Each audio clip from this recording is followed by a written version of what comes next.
Good morning, and welcome to the District Parent Advisory Council for parents run by parents. I'm glad to see y'all here, and those out there in TV land, I'm glad you're listening in too. Today is January the 14th, 2016, and to us, this year, is our Sweet 16, because we're going to start anew, and we're going to work together, be together as parents working for our children. We have a very big program today that we've been trying to get on for a while, so I'm just so glad that we're able to do it. I would like to present Mr. Kevin Barfield, our secretary and past president. Miss Betty Thomas is not here. She's sick. So those who know her, go and check on her, give her a call. Miss Martha Wilson, parental involvement, will not be here either today. But we're going to go on because we're parents and we got the gumption to go on. And I don't do TV, I don't do too long standing up here. So right now I'm going to introduce to some and some who knows her, Miss Regina Robinson. Did I say it right? Yes.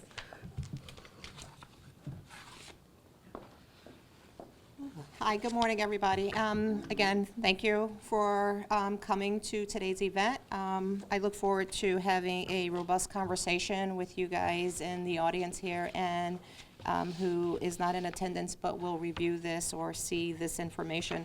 Michael, and thanks to Ms. Gooden and Mr. Barfield for inviting me to this DPAC meeting, or District Parent Advisory Council meeting today. I just wanted to spend some time just to go through the financial side. And just before I go into it, I'll give you some background about me as well. I am the school business administrator for the district. I've been here a little over a year now, about 14, 15 months now. And my oversight is the Division of Finance and Ops for the district. I also serve as the board secretary, so you may see me on the podium with the superintendent as part of the monthly board meetings as well. My goal and how I got involved with this, and I've spoken monthly, weekly with Mrs. Wilson, and starting to speak with Ms. Gooden as well with regards to the oversight of the dollars that are associated under Title I. So my goal today is just to make sure I give full transparency to those dollars and how they're how they should be spent, and then what some are the general allowable expenditures under that budget. Most of you guys in the audience have handouts as well. We couldn't get the projector to work. So I will go through what my topics will cover, and my agenda for today would be just to understand the objective of Title I in the parental involvement side of it, the purpose of Title I dollars, how the funding is done, and again, I'm going to focus more on the funding side of it so we have a broad understanding of what that does, how the allocations are done, how the calculations are done, and the whole methodology behind that, the allocations at a DPAC and a bilingual level, and what goes out to the schools, and then what some of the allowable expenditures are, and then open it up for any questions. One of the people that is not here with me today, who is Jamil Rivers, she is now the Senior Grants Manager. For those of you who know Deb Polk, who served with the district for over 30 years, retired in June of 2015. Jamil comes to us with a wealth of knowledge and experience, and she will be the grants person that pretty much provides the daily oversight and will say, yeah, those are allowable expenditures and those are not allowable expenditures. So she has an off-site training today, but I will bring her the next time I'm invited to introduce her to you guys as well. So flipping to page 3 of your slides is talking about the objective. The objective is to, again, part of this conversation is to increase parental involvement at the district and school level, to foster collaboration between the community, the district, and the school. It's very important that we all get involved to understand what's best in promoting growth and development for our children in the district. and to provide information about the expanded rights of parents under, my slide has NCLB, but we know that President Obama changed that recently. I think it's, don't quote me on this, ESSA is the new program that he has approved and is affording districts across the U.S. In Title I. The purpose of this conversation then and now is pretty much still the same. The purpose then was to help economically disadvantaged children and families to have compensatory educational programs for the kids, more so around urban areas when, you know, we are challenged with making sure we have the right platform to educate our children. It's very important that parents get involved in that. Parents know their rights, parents know what's available out there to them. And then purpose to now is still the same, to again, help economically children and families through compensatory educational programs. So the goal and objective then is same as today. You know, we just want to make sure we do what's best for educating our children. And now I'm going to go right into the funding part of this. So funding with regards to under Title I and parental involvement is a level of funding that has been set aside at the district and school level. And Title I allocation, I am going to say that I would ask you guys to toggle, I don't know how your sheets are formatted for page 6 and 7. As I talk through page 6, you guys should glare at 7. And, hi, yes.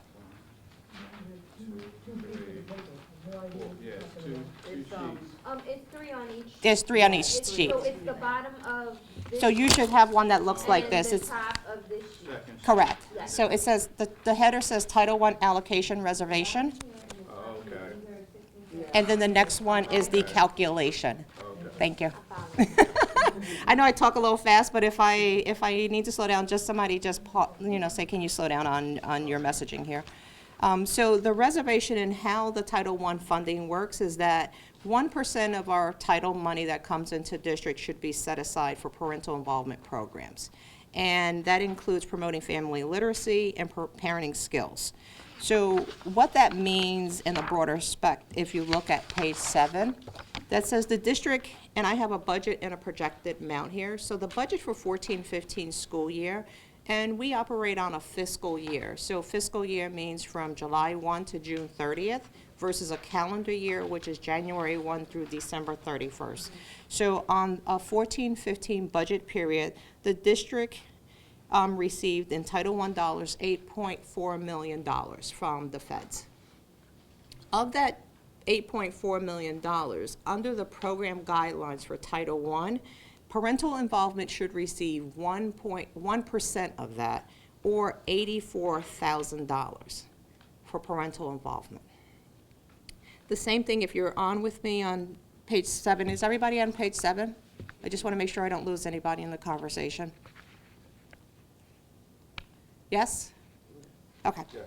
So if you look at the projection for 14-15, we have about $500,000 in lost revenue from Title I that we are projecting to receive from the federal, 7.9 or $8 million in federal funding, of which the number for parental involvement is going to go from $84,000 to $80,000 roughly that we would need to spend across this program.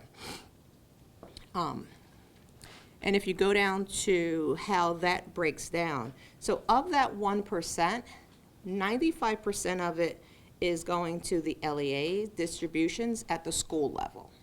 So we take that money, that's $80,000, and we say 95% of that has to go to the schools. And that is working directly with the CSCs and the parents at the individual schools to promote parental involvement, activities, family literacy, skills. All of that should be done at the school level.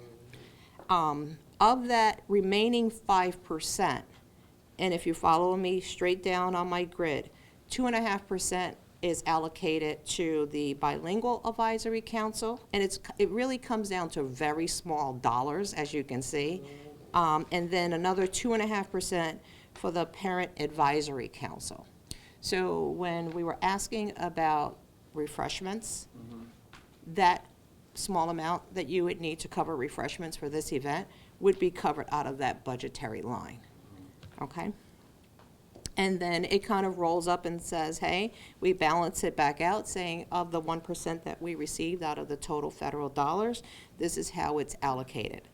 And I do have a grade which is not included in here that I could share with Ms. Gooden and Mr. Barfield on how that's broken down at the schools and how that's tracked. So I can talk to you guys offline about how we do that. Any questions so far? Yes? Well, I had a question because when we started our year. Oh, sorry, you want to introduce yourself? Well, everybody know me, I'm Miss Trent. Okay. Parent. Yes, I'm a parent. Okay. My children go to several schools. I have one at ECDC, one at Camden High, and two at Hatch. Okay. But when we started our year at Hatch, we had our Title I budget. Our principal was not releasing to us. Mm-hmm. I'm the president of the PTO there. Okay. So, we requested that, how many times did we request that, Barclay? Quite a few times. Okay. Email forms, phone conversations, regular conversations, we wrote it down, Okay. and it still wasn't provided for us. And then when we went to the board meeting and saw the board minutes, she had used Title I money for a Muffins with Dad event. That's the way it's going. Okay. I'm gonna say you and I should probably connect. Well, I had sent the emails to the superintendent because to me, it was wrong. You using our money, you have your own principal account. That don't work. Correct. And this is kind of where, you know, like I said, with Jamil and myself, like, it's a different level of oversight today. And that I just need to know when these things are happening. Okay. So we can kind of help put together internal controls and making sure that we do it according to the guidelines of Title I. We just Because don't there's want very to strict us, 'cause guidelines. We don't have money at all. Right. You know what I mean? So There's very strict guidelines and compliance for this, so we just need to make sure when things like that happen, it's flagged for us, so we know how to do corrective measures on it and how to fix it internally. Yes. So when we talk about the Title I, the grant and the budget, and I understand what you're saying in reference to the new law that's been adopted by our president, but that doesn't take effect until August, next school year. Right. Yeah. Right now, we still dealing with the current law, No Child Left Behind. Correct. And within that, the compliance part of Title I and the parental involvement policy, who's assessing and where does the oversight come into as far as how the programs are being implemented within the school? And when you're talking about things like your school compact, when you're talking about things like what she's saying as far as information and parents being involved and engaged in the process of the planning part, who from your department is overseeing that process? So there's two pieces to it, and this is kind of, I'm gonna say, a work in progress right now. So there's two pieces of it, and unfortunately, Jamil is not here, nor is someone from curriculum that has the oversight on the CSCs that are in the school. So my goal and my purpose is to make sure that from a fiscal piece, that those dollars are spent according to the guidelines. And Mr. Barfield, you're actually absolutely correct, that this is under the NCLB guidelines, and we will follow that to the letter. And that my role as the business administrator just is to make sure that we stay compliant with that. But what I need and will ask for you guys is that you continue to raise these things so we could fix them.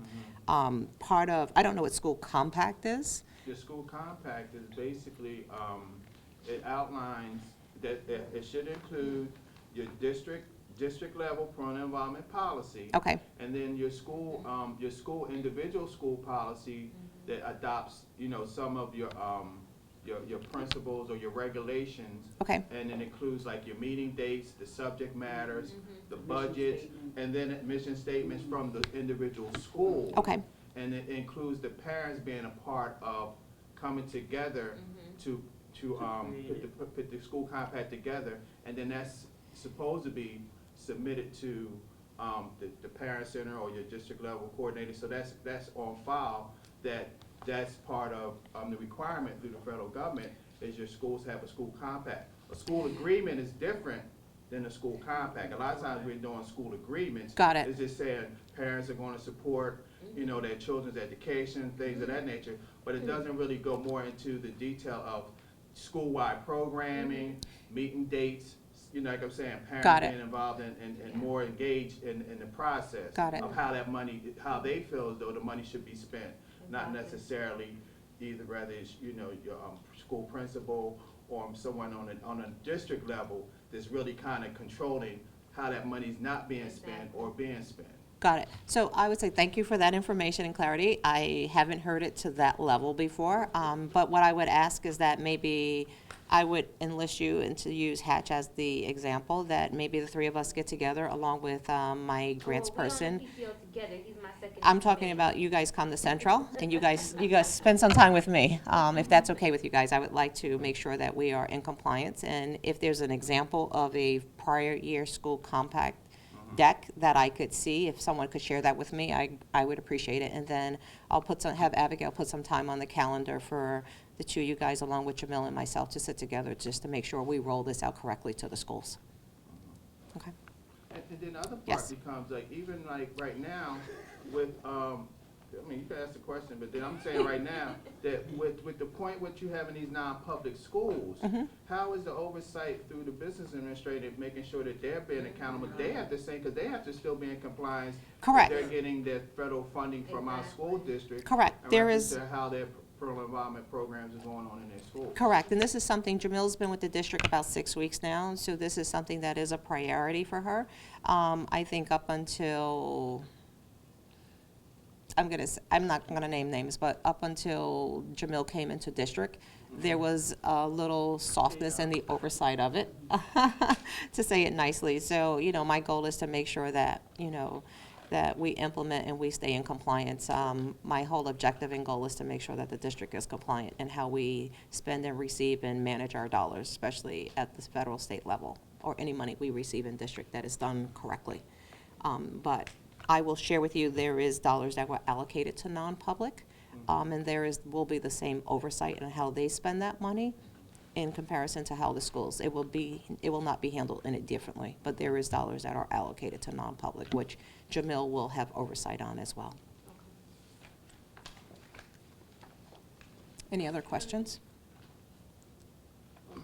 No? Okay. I have some more questions. Yeah, I mean, like I said, I'm gonna sit with you guys afterwards, so I can show you the school level budgets as well, Okay. and then we'll figure out a game plan on this school impact and how to put that together so we can have it approved. So that is a key piece that's missing clearly. I think the other part is right now the clarity on support staff. Support staff for your Title I, what is that?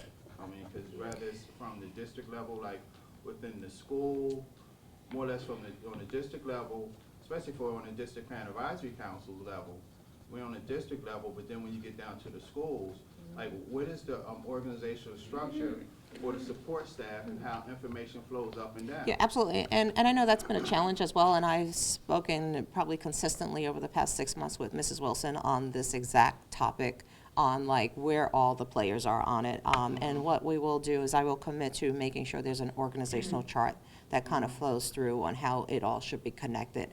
I think it poses different challenges because we have the FACE program and we have the parental involvement side of it, and the CSCs fall up under the FACE program as well. So I think there just needs to be even with that clarity. being said, traditionally over the years, that when you're talking about the Title I programming, those coordinators, that was our support staff.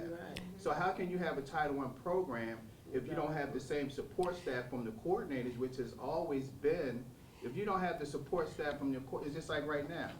You have one coordinator here, you got, a couple parents, and we have 26 schools, 26 coordinators, and every time I go to a district event, and y'all promoting charter schools and things of this other nature, the room is jam-packed. But when it comes to our district parent advisory council meeting, we have 3 parents here, we have 1 coordinator, so it's like, how can even, and not, trying to, come down on you, Ms. Robinson, but how can, and it's not the first time it's been said, even through, as far as the superintendent and coming to the board meeting, how can this be allowed to continue to take place when you don't have the support path for your Title I program that you're spending money? You're spending money, FACE department is spending Title I money. So I'm going to correct that. FACE department is not spending Title I dollars. And like I said, I will have a sidebar conversation with you guys, with the president and vice president with regards to that concerned, but I've had this conversation with Mrs. Wilson several times, that there is a clear delineation between the dollars that are used in the FACE program and what is spent for parental involvement. And I can assure you that they are not spending Title I dollars. The last part of my deck is on page 8 with regards to allowable expenditures. And these are just some of the things, if you look at the type of products, and I know it's probably an eye chart for you guys, but I can also make sure you guys get the electronic copy of this deck as well. Some of the things talk about if you wanted to do a bake sale, the vendor that you can go to kind of help you with that. If you're looking for different handbooks or student planners or, you know, student learning materials, or parent, if you wanted to do a parent conference, some of the vendors that you guys could use that are allowable that you could reach out to and use. And if you have uncertainty, you can always reach out to Jamil to make sure that we are in compliance with regards to the Title I dollars. But I just kind of listed some. And then the last bullet point on here talks about the parent involvement PD dollars. And it clearly, it talks about that it pays for presenting parent workshops, academic support in classes outside of school hours, whether it's a reading workshop, you know, basic algebra, 6 weeks parent course in basic algebra to help support student learning at home. So there's things that we could be doing. Again, we just need to kind of collectively work to make this right, versus what I've heard that's happened in the past. But again, I openly invite you guys to come see me at central office, and then we will kind of work this out. And I would say, I'm sorry, just one second. Part of the conversation I've had is always been with Mrs. Wilson, and you guys are welcome to come when she comes, so we all can collectively be aligned on the conversations that I'm having with her. Okay, I'm sorry, ma'am. I've heard that as coordinators, we are not able to spend our money on parent incentives any longer. I'm not sure what parent incentives are. From Front Street, I'm just hearing it. And I wonder how likely that is. The coordinators, it used to be where the coordinators tried to get stuff to give parents for their you know, to show that they were appreciated. It's part of our budget that we were using to buy thank you gifts for our parents, door prizes to encourage them into our workshops and our parent meetings. And as like Loretta says, or Ms. Gooden says, is to say thank you and that we appreciate you. And also we would buy engineer gifts for parents whose children have perfect attendance, parents who have been very involved during the school year. And I'm hearing, and I'm not sure, that we're not doing that any longer. So I'm going to ask that you leave your name with Abigail, and I will have Jamil respond back to you with a copy to the president and vice president on that. I don't know the answer to that, but if it's an allowable expense, we will let you guys know, and then we'll figure out how to implement that back into the program. I have another couple questions too. Yes. Even though the law states that the least amount of money that has to be allowed is 1%, how come, and can it be where it can be increased for next year, rather it is a 2%? And then the other thing is, you talking about. Can I just answer that question first? So I know in the past that the state mandates the 1%. Right. We have infused additional dollars in the past based on need in the schools for programming. Again, we need to kind of work on making sure that these dollars are expended, and we have a clear plan on how these dollars are expended, and that if there is a need to have additional dollars, that should be brought forward to say, hey, we need additional dollars for X, Y, and Z. So I just haven't seen that. If I look at how we trended last year and how those dollars were spent, I'm not going to say 100% of the dollars were spent last year, and that's probably because there wasn't true visibility to it. So we're going to help you guys get true visibility to the dollars and then see if there's additional beyond the 1% that's needed. And I think the other part is, like, when you're talking about following even the dollars. Yes. On a monthly expenditure type thing. Yes. How come the public or how come parents and schools aren't privy to that information? They will be. So right now, I've implemented, when in September, October, a monthly business review. So I do a monthly business review with central office, and I've actually kicked it off around the same time with school leaders as well. Part of the piece that was missing from that was the Title I. Again, since Jamil has been here, she's put together her whole outline as well to do exactly that review. When I show you this one pager after we're done, there is a tracking that I created probably around the end of the last fiscal year, and I've shown it to Mrs. Wilson as well, on tracking the budget versus the year-to-date expenditures on a year-to-go at the school level. So I have that internally. I am more than happy to share that with the public.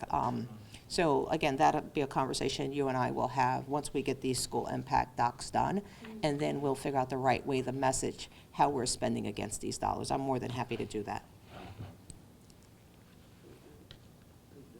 Okay. Any more questions? Any other questions? Parent training. Parent training, Yes, when you said I think that's well beyond my, go for it, yes. Parent, you said PD dollars, PD. Yes, professional absolutely. Development training, so where, is that coming out of Title I, is that coming out of Title II? The availability of that amount, because parents, we haven't had no training in years. We used to always have training, especially for our leadership and our officers. And when you have things such as, especially now with the new law, we need to know that. Now, I do my own research. Right. But just like right now, as a District Parent Advisory Council, I have to pay for my own ink. So, you know how much ink costs? I don't have the money. Right. That we don't have that technical support. We have this funding, but as the parents and part of our parent leadership in our schools, we don't have the technical support. So even if we could, you know, in the past, we might have had a clerk, you know what I mean, and they had, you know, supply budget or whatever for the parent center per se. But right now, we're on our own, and we don't have any technical support, so we can, you know, get our information and our material out. So where is that money, you know, gonna come from? And when we talk about the professional development, I know that's Title II budget. How's that gonna, you know, coincide with, you know, us getting trained? You'll think about, you'll talk off the air. That's a great question. That is a great question. I don't know how it plays with regards to Title II. Again, if Jamil was here, she would be able to answer that question. But when we have our meeting, we will get the answers to all your questions. It's my understanding that there is a component under the Title I dollars for parent training. We just need to have a full outline and scope of what you guys want to do for the school year and figure out how we are going to implement. So the money is there. And like I said, for the last fiscal year, 100% of those dollars weren't spent. So again, it's just a different, you know, collaboration. I'm here to support you guys. You can always call Abigail and say, hey, I need to get on Regina's calendar. Like I said, I do speak often with Mrs. Wilson as well, and I would encourage you guys to join her when she comes to see me with regards to this as the president and vice president of parental involvement. Yes. I don't have a question, I just have a comment. Yes. As a parent of several different age children, starting from 5 to 17, my thing is, as parents, we don't have anything for us to do to get us to be involved in the school. You have to go to the school and actually be like, I want to help you. What do you have for me? Right. There's no way for us to be like, oh, Miss Trent, I need you to do this, or Miss Trent, can you come do this on this date? And it doesn't happen because the dates always change, number one. We need to work on this timeline issue. The issue is the meetings change, the time changes, the parents don't know location. This is everything we have to work on as a team so that Correct. we can get more parents here. Correct. I totally agree with you on that. And one of the things that I talked, just last point, one of the things I talked to Mrs. Wilson about was that on a rolling 60-day basis, that we sit down and make sure we confirm dates, that anything that you guys need with regards to support and material, that I know that in advance, so we're not all scrambling around to get this done. Like a week in advance. Yeah, I yeah, work I've heard the stories. We've committed to do 60 days, so if you guys weren't aware of that, it's 60 days in advance that we are, proactively planning for these things, so we don't have situations like you are talking about. So we'll make it right.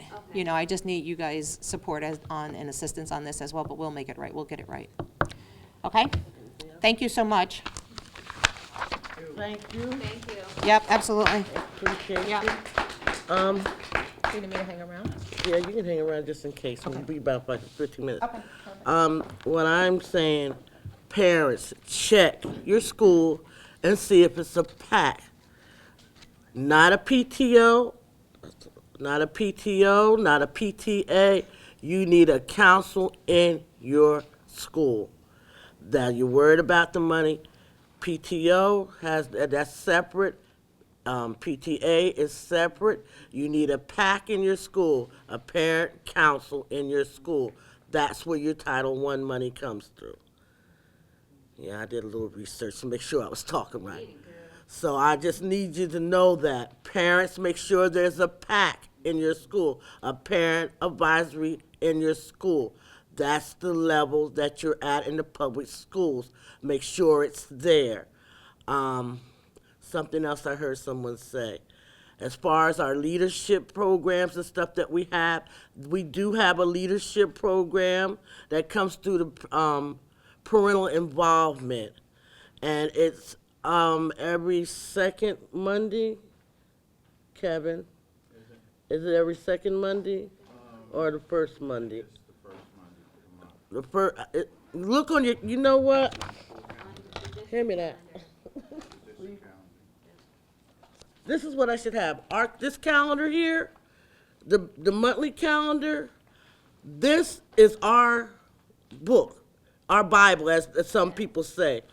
All our dates and stuff is on here, and if it's gonna be canceled or changed, there should be a phone call come to the parents at their school. You check this, our stuff is in here. Our parental involvement meetings, our district parent advisory council, our bilingual care, everything that we need as parents to work, to understand, to know the law, to know our training. This is in here for we to be able to use. You go to your coordinator, those who are interested enough, because parents, without us, our children's gonna fail.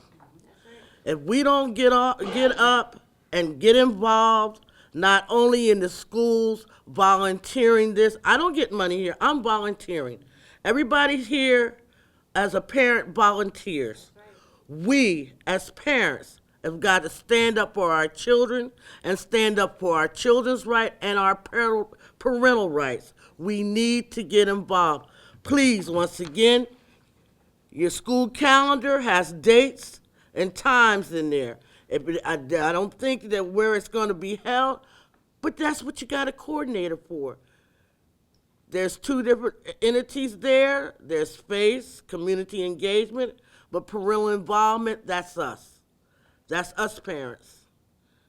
And we need to get it together. And I'm not hollering, but I just need you to know it's fine to partnership with other people, but as parents, grandparents, guardians, uncles, cousins, aunties, we have to stand for the parental involvement, the district parent advisory council, because we're the ones that's getting left, and our children are getting left behind because we don't know.